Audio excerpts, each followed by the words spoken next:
तो चलिए शुरू करते हैं। बिहार एसएससी इंटर लेवल का साइंस प्रैक्टिस सेट नंबर 3। लगभग 25 प्रश्न पूछे जाते हैं और हम कोशिश करेंगे 25 में 25 बनाने का। ठीक है, आप हमारा टेलीग्राम ग्रुप भी ज्वाइन कर सकते हो @BPSC मेकर्स। इस पर जीके जीएस का क्विज आपको डेली मिलेगा करंट अफेयर के साथ। ठीक है, पहला प्रश्न करते हैं शुरू। ठीक है, प्रतिचुंबकीय पदार्थ की चुंबकीय प्रकृति होती है। तो पहले तो समझ लेते हैं कि चुंबकीय पदार्थ क्या होता है। ये 3 तरह के होते हैं। ठीक है, पहला होता है आपका डाईमैग्नेटिक। प्रतिचुंबकीय, प्रतिचुंबकीय मतलब कि जो चुंबक से दूर भागती है, इसको बोलते हैं हम डाईमैग्नेटिक। ठीक है, यह पदार्थ जो होते हैं वो चुंबक द्वारा विकर्षित हो जाते हैं। जैसे कि मान लो ये चुंबक है और ये आपका पदार्थ है, तो विकर्षित हो जाएगा आपका। ठीक है, ये अट्रैक्ट नहीं होगा। जैसे कि आपका हो गया तांबा, चांदी, जस्ता, सोना, ये सब आपका हो गया डाईमैग्नेटिक। ठीक है, दूसरा होता है आपका अनुचुंबकीय पदार्थ, जिसको हम बोलते हैं पारामैग्नेटिक। ये सारे पदार्थ जो होते हैं वो चुंबक द्वारा आकर्षित हो जाते हैं। ठीक है, जैसे कि हो गया सोडियम, Na हो जाता है सोडियम का। ठीक है, एल्यूमिनियम, कैल्शियम, प्लेटिनम, ये सब क्या होते हैं, अट्रैक्ट हो जाते हैं। चुंबक है आपका और ये पदार्थ है, तो ये अट्रैक्ट होगा। और तीसरा होता है आपका फेरोमैग्नेटिक। ये हल्का सा अट्रैक्ट होगा, वो स्मॉल क्वांटिटी में अट्रैक्ट होगा और ये तो यानी कि आपका डिफ्लेक्ट हो जाएगा। और तीसरा होता है आपका फेरोमैग्नेटिक। ये पूरी तरह से अट्रैक्ट हो जाएगा। ये चुंबक है और यहाँ पर हमने पदार्थ को रखा, काफी स्ट्रांग फोर्स से ये आपको अट्रैक्ट करेगा। जैसे इसमें हो जाता है लोहा, ठीक है, निकेल, कोबाल्ट। ठीक है, तो आपका देखिए 3 तरह का पदार्थ हो गया, डाईमैग्नेटिक, प्रतिचुंबकीय पदार्थ। इसने पूछ रहा प्रकृति कैसी होती है, तो इसकी प्रकृति होगी निगेटिव में, इसकी प्रकृति होगी स्मॉल पॉजिटिव कह सकते हो। ठीक है, और इसका प्लस में रहेगा वो। ठीक है, कोई दिक्कत? 3 तरह के पदार्थ हो गए, एक का निगेटिव, एक से छोटा, एक का एक से बड़ा और एक के आसपास आपका रहेगा, पॉजिटिव में रहेगा। तो प्रति चुंबकीय पदार्थ की चुंबकीय प्रकृति होती है ऋणात्मक, डाईमैग्नेटिक मटेरियल। आगे बढ़ते हैं। ठीक है, इसका अपवर्तनांक सबसे अधिक है। 4 ऑप्शन दिया हुआ है। सबसे पहले तो ये मान लेते हैं कि अपवर्तनांक का कोई यूनिट नहीं होता, क्योंकि सेम क्वांटिटी को हम कंपेयर करते हैं। ठीक है, एक और देख लीजिए, अपवर्तनांक निकालने का फॉर्मूला क्या होता है। अपवर्तनांक थोड़ा टाइम लगेगा, मैं डिटेल में बता रहा हूँ आज। ठीक है, अपवर्तनांक इज डायरेक्टली प्रोपोर्शनल होता है आपका किसके, किसी भी पदार्थ का निकालना, किसी भी माध्यम का निकालना है। ठीक है, माध्यम में प्रकाश की चाल। ठीक है, अपवर्तनांक कितना, इसका मतलब कि माध्यम में प्रकाश की चाल अगर ज्यादा है तो अपवर्तनांक क्या होगा आपका, कम होता जाएगा वो। और माध्यम में प्रकाश की चाल अगर कम है तो अपवर्तनांक आपका ज्यादा हो जाएगा। ठीक है, तो इसमें से आपको ये डिटेल में पढ़ने की जरूरत नहीं है, फॉर्मूला आप याद रखिएगा। में आपका कार्बन डाइऑक्साइड जो है वो इसका अपवर्तनांक सबसे अधिक है। क्या कार्बन डाइऑक्साइड का करीब होता है आपका 1.5 के आसपास, सभी का होता है, इसका 1.6, कोई यूनिट नहीं है। कांच का हो जाता है आपका 1.52, जल का हो जाता है आपका 1.33, बेंजीन का 1.5 के आसपास ही होता है, 501 आपका। आगे बढ़ते हैं। किसी चालक का प्रतिरोध तापमान के बढ़ने से क्या होता है? यहाँ पर एक खाली स्थान है। तापमान के बढ़ने से चालक का प्रतिरोध, प्रतिरोध मतलब समझ लीजिए रेसिस्टेंस, जिसको विरोध कहते हैं। तो रेसिस्टेंस किसके कारण होती है? एक्चुअल में इलेक्ट्रॉन के मोशन के कारण होती है। तो सबसे पहले अगर हम टेम्परेचर बढ़ाएं, T से हो गया टेम्परेचर, अगर हम इसको बढ़ाते हैं तो प्रतिरोध क्या होगा? रेसिस्टेंस आपका, रेसिस्टेंस भी आपका बढ़ेगा। कैसे बढ़ेगा इसे समझ लिए, अगर ध्यान से समझें तो टेम्परेचर बढ़ाने से भी रेसिस्टेंस क्या होगा? बढ़ेगा। और अगर यही, ये आपका तो हो गया धातु हो गया ना, चालक हो गया, चालक के केस में हो गए। और अगर अर्धचालक ले लें, अगर हम अर्धचालक ले लें तो टेम्परेचर को अगर बढ़ाते हो तो रेसिस्टेंस क्या होगा? घटेगा। ठीक है। और कुचालक ले लें तो टेम्परेचर के बढ़ाने से रेसिस्टेंस पर कोई प्रभाव नहीं पड़ेगा। चालक का केस यहाँ पर है, इसे हम देख लेते हैं। टेम्परेचर बढ़ाने पर रेसिस्टेंस कैसे बढ़ेगा? मान लीजिए कि कोई एक कमरा है, इसे मैं समझने के लिए बस समझा रहा हूँ। ये कमरा एक क्या है? आपका चालक है। ठीक है। इसका एक दरवाजा है, ये मान लीजिए छोटा सा दरवाजा है, इसमें बहुत सारे बंदे खड़े हैं, आदमी है, कोई मीटिंग चल रही है। ठीक है। सिंपल चालक है, हमने इसमें कोई छेड़छाड़ नहीं किया। अब मैंने क्या किया कि इस कमरे में आग लगा दी, आग लग गई कमरे में। ठीक है। आग लग गई तो क्या होगा? जो इसके अंदर जो मीटिंग अटेंड करने वाले बैठे हैं, उसे मान लीजिए इलेक्ट्रॉन्स हैं, तो जैसे ही आग लगी वो एक दूसरे की तरफ भागना शुरू करेंगे। भागना शुरू करेंगे तो ये है निकलने का रास्ता। तो रेसिस्टेंस क्या होगा? बढ़ेगा। क्योंकि जब आग नहीं लगी थी तब आराम से निकल सकते थे, जैसे ही आग लग गई तो निकलने का जगह आपका कम पड़ गया, तो रेसिस्टेंस क्या हो गया? बढ़ गया। ऐसा ही होता है आपका किसी चालक के अंदर। ठीक है।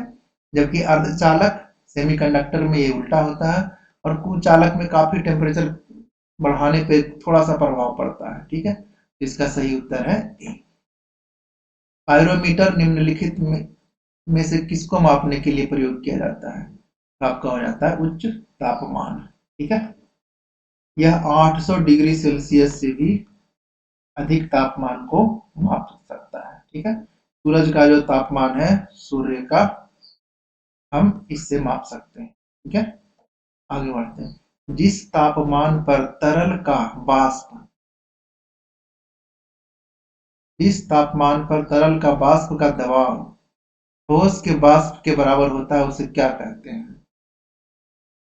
तरल के वाष्प का दबाव, दो कंडीशन दिया हुआ है। तरल के वाष्प का दबाव ठोस के वाष्प के बराबर होता है। ठीक है। उसे हम बोलते हैं हिमांक बिंदु। ठीक है।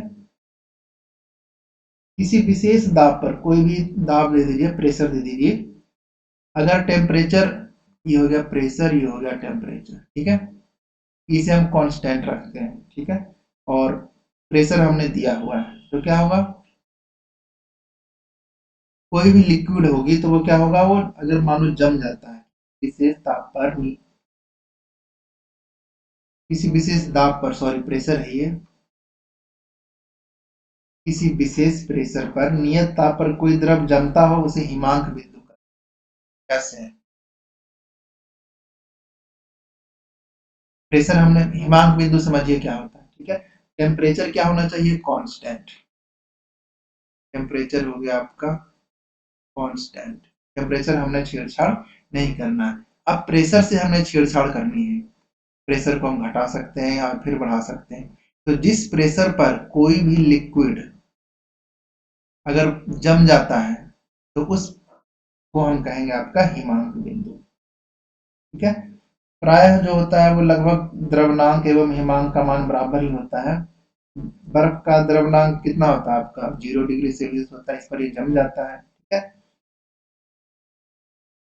और हिमांक भी लगभग 0 डिग्री सेल्सियस ही होता है। आगे बढ़ते हैं। सरल आवर्त गति में एक सरल लोलक के लिए निम्नलिखित कथनों में कौन सही है? ठीक है। सरल लोलक आपको पता ही है, ये आपका सरल लोलक होता है। इसकी गति मीडियम से दोनों तरफ हाई पॉइंट तक होता है आपका, ठीक है। यहाँ से यहाँ तक ये मूव करेगी और वापस यहाँ से यहाँ तक ये मूव करेगी। सरल लोलक आपका ये है। तो देखिए क्या लिखा, मध्य स्थिति में गतिज ऊर्जा अधिकतम होती है। गतिज ऊर्जा, अगर ये सरल लोलक इधर जाती है और वापस यहाँ आती है तो इसकी गतिज ऊर्जा क्या होगी, सबसे ज्यादा होगी। तो ये सही है।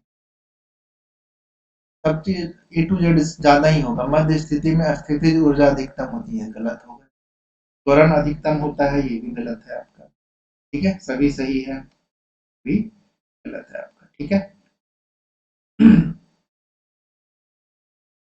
तो मेन पोजीशन पर हम देखते हैं यहाँ पर क्या क्या हमें देखने को मिल सकता है। पहला क्या देखने को मिलता है आपका, कि जब फोर्स जो होता है वो इक्वल टू जीरो होता है। अगर मीडियम पोजीशन पर है तो एक्सेलरेशन जो होता है वो भी जीरो होता है, ठीक है। और स्पीड जो होता है, वेलोसिटी, वो मैक्सिमम होती है, ठीक है। और काइनेटिक एनर्जी वो भी मैक्सिमम होती है। और स्थितिज ऊर्जा, पोटेंशियल एनर्जी, वो भी जीरो होती है, ठीक है। सिर्फ वेलोसिटी एंड काइनेटिक एनर्जी क्या होता है आपका, मैक्सिमम होता है, बाकी जीरो होते हैं। अगला पढ़ते हैं, किसी तालाब के शांत जल में पत्थर फेंका जाए तो तालाब में जल के पृष्ठ पर उठने वाली लहरें होती है। देखिए दो तरह की लहरें होती है। मान लीजिए ये तालाब है, ठीक है। अच्छा पहले ये समझ लेते हैं अनुदैर्ध्य क्या होता है और अनुप्रस्थ क्या होता है। अनुप्रस्थ तरंगे जो होती है वह ठोस माध्यम में एवं द्रव के ऊपरी सतह पर उत्पन्न की जा सकती है, ठीक है। बाकी इनसाइड में ये डेवलप नहीं किया जा सकता। द्रवों के भीतर एवं गैसों में अनुप्रस्थ तरंगे उत्पन्न नहीं की जा सकती। जैसे कि हमने पत्थर मार दिया यहाँ पे, ठीक है, तो क्या होगा, मोशन तो इस तरफ होगा, ठीक है, लेकिन जो पानी का जो पार्टिकल होगा वो ऊपर नीचे ऐसे बस होगा। वो कभी ऊपर जाएगा कभी नीचे जाएगा, वो अपने ही पोजीशन के अराउंड। जैसे यहाँ का ये मान लो पानी का एक पार्टिकल है तो ये ऊपर नीचे बस होता रहेगा, ठीक, कभी ऊपर जाएगा कभी नीचे, लेकिन एनर्जी इस डायरेक्शन में ट्रांसफर होगी, ठीक है। तो इस तरह के तरंग को हम कहते हैं अनुप्रस्थ तरंग, ठीक है। लेकिन ये तो पहला कंडीशन हो गया। दूसरा कंडीशन में अगर डायरेक्शन भी इस दिशा में है और जो पार्टिकल है मीडियम का वो भी इसी डायरेक्शन में वाइब्रेट कर रहा है तो उसे हम कहेंगे अनुदैर्ध्य तरंग, ठीक है। इस केस में अनुप्रस्थ तरंग सही होता है। निकट दृष्टि दोष के संबंध में कौन सा कथन गलत है। सबसे पहले तो ये समझना होगा कि निकट दृष्टि दोष किस कारण से होता है, ठीक है। पहला देख लेते हैं, निकट दृष्टि दोष में क्या होता है, जो हमारा जो नेत्र का लेंस है उसकी मोटाई क्या होती है, बढ़ जाती है, ठीक है। ये आपका पहला सही है, ठीक है। गलत है, पहला तो सही है, ठीक है। दूसरा क्या होता है आपका, फोकस दूरी कम हो जाता है। जैसे कि पहले लेंस आपका ऐसा था, इसकी फोकस दूरी क्या होगी, ये काफी बड़ी सर्किल बनाएगी, ठीक है, तो ये फोकस दूरी होगी। अब इसकी मोटाई क्या होगी, बढ़ गई। अब इसकी मोटाई अगर बढ़ गई है तो फोकस दूरी क्या होगा, एक छोटा सर्किल बनाएगा।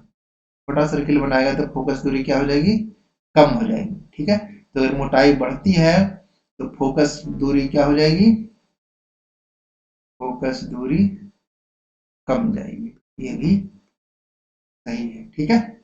तीसरा, नेत्र गोलक की त्रिज्या या व्यास में वृद्धि। नेत्र गोलक, ये तो आपका नेत्र लेंस हो गया। नेत्र गोलक एक और होता है, उसके व्यास में भी वृद्धि हो जाती है। तीनों सही है। प्रतिबिंब का रेटिना पर बनना, अगर रेटिना पर ही बनेगा तो दृष्टि दोष तो होगी ही नहीं, इसका मतलब कि ये कथन गलत है, ठीक है। यह प्रतिबिंब रेटिना पर ना बन करके रेटिना के आगे बनता है, ठीक है, तभी आपका ये निकट दृष्टि दोष होता है। और दूर दृष्टि दोष में ये प्रतिबिंब क्या होता है, रेटिना के पीछे बनता है ये, ठीक है, पीछे बनेगा। पीछे बनता है तो दूर दृष्टि दोष, आगे बनता है तो निकट दृष्टि दोष, ठीक है। और प्रतिबिंब रेटिना पर बनती है तो कोई दृष्टि दोष नहीं है, ठीक है। आगे बढ़ते हैं। निम्नलिखित में से कौन से एक तत्व का समस्थानिक कैंसर के उपचार में प्रयुक्त किया जाता है? ठीक है, इस तत्व का समस्थानिक जो है कैंसर के लिए, कैंसर के उपचार में उपयोग में लाया जाता है। तो आपको पता ही है कि आपका कोबाल्ट है। ठीक है, कोबाल्ट जो है वो 60 है, समस्थानिक की है कोबाल्ट का एक। ठीक है, इसका उपयोग जो होता है वो कैंसर के इलाज में किया जाता है। कौन सा रोग बैक्टीरिया से होता है? ठीक है, सिंपल आपको याद होगा, ये टाइफाइड से होता है। ठीक है, इससे होता है आपका साल्मो मेरे ख्याल है साल्मोनेला होता है आपका, साल्मोनेला टाइफी, साल्मोनेला टाइफी नामक ये बैक्टीरिया है जिसके कारण ये। और डेंगू आपका किसके कारण होता है? ये वायरस के कारण होता है। और रेबीज भी क्या होता है आपका? वायरस के कारण ही होता है। ठीक है, कोई दिक्कत? अब बताइए काला जार किसके कारण होता है, कमेंट बॉक्स में बताइए। तो अगला है, सिनकोना का कौन सा भाग औषधि देता है? तो सिनकोना की जो छाल होती है उससे हमें औषधि मिलता है। यह एक पौधा होता है। ठीक है, सिनकोना एक पौधे का नाम है जिसमें औषधीय गुण होते हैं। औषधीय मतलब दवाई के जैसा हम इसे प्रयोग कर सकते हैं। इसके जो छाल का है, छाल का प्रयोग मलेरिया के दवाई के लिए किया जाता है। ठीक है, इसकी छाल में क्या पाया जाता है? क्यूनीन। मलेरिया के उपचार में इसका प्रयोग किया जाता है। ठीक है, पौधा होता है, औषधीय गुण होते हैं, इसकी छाल से मलेरिया का दवाई क्यूनीन बनाया जाता है। ठीक है, ईस्ट में सर्वाधिक मात्रा में पाए जाने वाला विटामिन कौन सा है? ये आपको याद रखना पड़ेगा, विटामिन B12। आगे बढ़ते हैं। यूकैरियोटिक कोशिका के बारे में आया है। ठीक है, इसे देखना है कौन सा गलत है। तो यहाँ पर मैं पॉइंट वाइज लिखता हूँ यूकैरियोटिक कोशिका के बारे में। पहला होता है कि इसमें इसमें समसूत्री विभाजन होता है। ये ठीक है, सही है, पॉइंट लिखा हुआ पहले से ही। इसमें श्वसन माइटोकॉन्ड्रिया के माध्यम से होता है। ठीक है, इसमें रिक्तिका उपस्थित नहीं होता है, इसमें रिक्तिका उपस्थित होता है। ठीक है, ये गलत है आपका। अगला आपका, इसमें एटीएस प्रकार के राइबोसोम होते हैं, पाए जाते हैं, ये भी आपका सही है। रिक्तिका मतलब वैक्यूल्स इसमें उपस्थित होते हैं। ठीक है, तो आपका ऑप्शन सी सही है, जो कि गलत ऑप्शन है। आगे बढ़ते हैं। हमारे शरीर में त्वचा की सतह के नीचे मौजूद वसा किसके विरुद्ध अवरोधक का काम करती है? सिंपल है, उष्मा की क्षति को क्या करता है? ये रोकता है। ठीक है, जाड़ों में काम आता है ये आपकी चर्बी। फलों का मधुर या मीठा स्वाद किसके कारण है? फ्रक्टोज के कारण होता है। फ से फल, फ से फ्रक्टोज। ठीक है, फ्रक्टोज जो है वो मोनोसैकेराइड शर्करा है, मोनोसैकेराइड।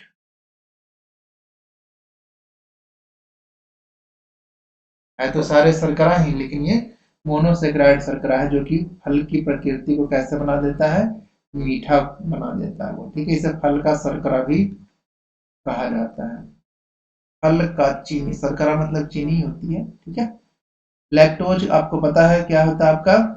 दूध में पाई जाने वाली शर्करा ही लैक्टोज जो है वो दूध में पाया जाता है। और माल्टोज, बताइए आप, माल्टोज क्या होता है आपका?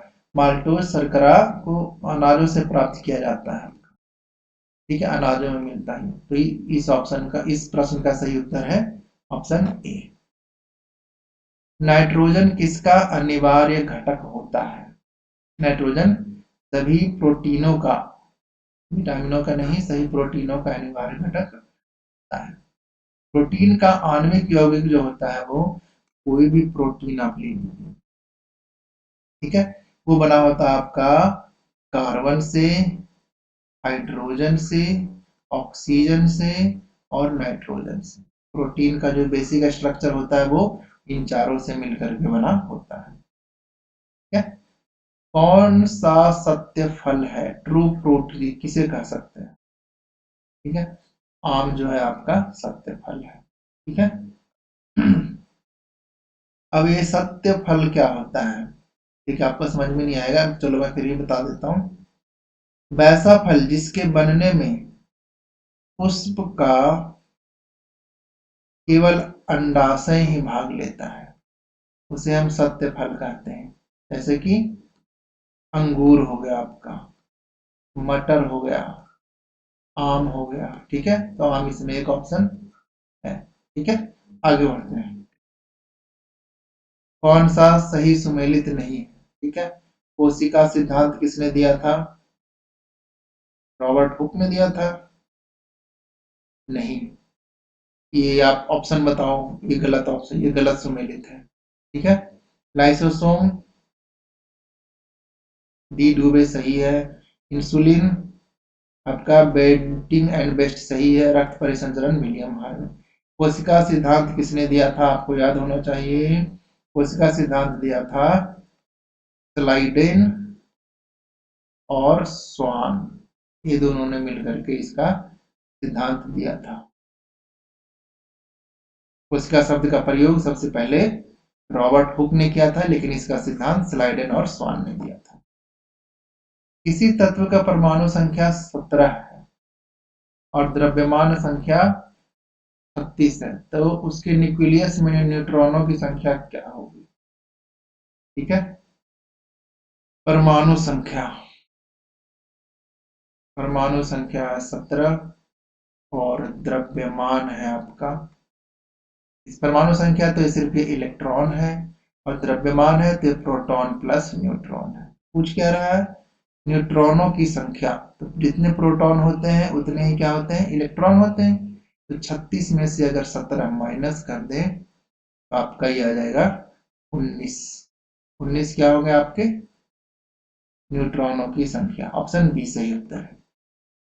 जंग में, लोहे में जंग लगने के लिए किसकी आवश्यकता होती है? ठीक है, तो ऑक्सीजन तथा जल।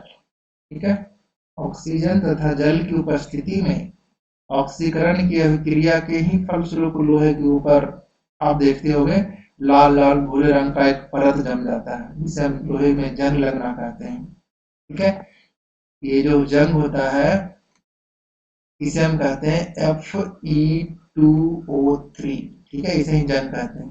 फेरिक ऑक्साइड है ये। ठीक है, और जंग लगने पर लोहे का जो भार होता है वो क्या होता है? बढ़ जाता है। ठीक है, आगे बढ़ते हैं। विद्युत चालन करने वाले अधिकांश द्रव अम्ल क्षारकों और खाली स्थान के विलयन होते हैं, यानी कि जिन द्रवों से विद्युत पास करती है वो किसके विलयन होते हैं? ठीक है, तो वो लवण के विलयन होते हैं।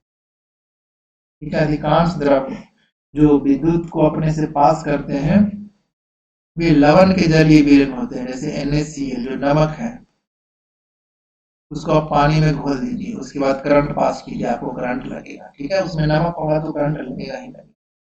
ठीक है, जैसे आप कहोगे H2SO4, NaOH हो गया और NaCl हो गया। ठीक है, इस सभी आपके लवण के विलयन है और लवण इसका सही उत्तर है। ठीक है, आगे बढ़ते हैं। ओजोन ऑक्सीजन का एक खाली स्थान है, क्या है? ओजोन को बारे में आपने सुना होगा।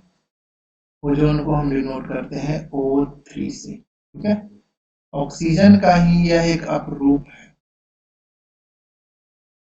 ओजोन है तो ऑक्सीजन ही, लेकिन ऑक्सीजन का अपरूप है।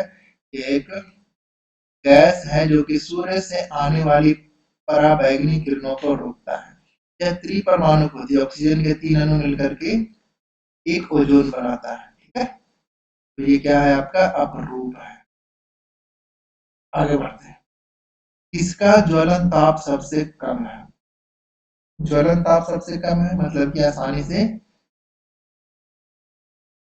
जिस, यानी कि मतलब कि ज्वलन ताप कम है मतलब कि जिस न्यूनतम ताप पर कोई पदार्थ जलना प्रारंभ कर दे उसे ज्वलन ताप कहते हैं। ठीक है, यानी कि कम टेम्परेचर भी दो तो वो आसानी से जल जाएगा। ठीक है, इसमें आपका पेट्रोल सही होता है। चर्म रोग उपचार के लिए प्रयोग किया जाने वाला रेडियो आइसोटोप कौन सा है? चर्म रोग, जिसे हम स्किन डिजीज भी बोलते हैं, स्किन डिजीज से रिलेटेड जो भी होता है उसको हम किससे ठीक करते हैं? तो आपका ये रेडियो फास्फोरस की सहायता से हम लोग ठीक कर सकते हैं। आपका ऑप्शन डी सही होता है। रेडियो फास्फोरस होता है आपका, फास्फोरस 32 होता है, मुझे याद नहीं आ रहा है, जिसे चर्म रोगों के उपचार में प्रयोग किया जाता है, ठीक है। Radio phosphorus 32। वह परिवर्तन जिसमें एक या एक से अधिक नए पदार्थ बनते हैं क्या कहलाता है? सिंपल है आपका रासायनिक परिवर्तन, ठीक है। जैसे कि एक कागज का टुकड़ा है, कागज है, अगर हम इसे जला दें तो क्या बनेगा? राख बनेगा। तो ये कागज था, इसकी प्रॉपर्टी कुछ और थी, इसकी प्रॉपर्टी कुछ और है, न्यू पदार्थ बन गया है, न्यू एलिमेंट, तो इसे हम कहेंगे रासायनिक परिवर्तन। लेकिन अगर ये कागज है और इसे हम अगर फाड़ दें तो रहेगा कागज ही, कोई नया पदार्थ नहीं बना है, तो इसे हम कहेंगे भौतिक परिवर्तन, ठीक है। जंग लगना मैं बता चुका हूँ, आप गैल्वेनाइजेशन बताइए कमेंट बॉक्स में क्या होता है। इसका सही उत्तर है ऑप्शन सी, ठीक है। तो कैसा लगा कमेंट बॉक्स में बताइए हमें, और जल्द ही मिलेंगे अगले प्रैक्टिस सेट के साथ। Thank you.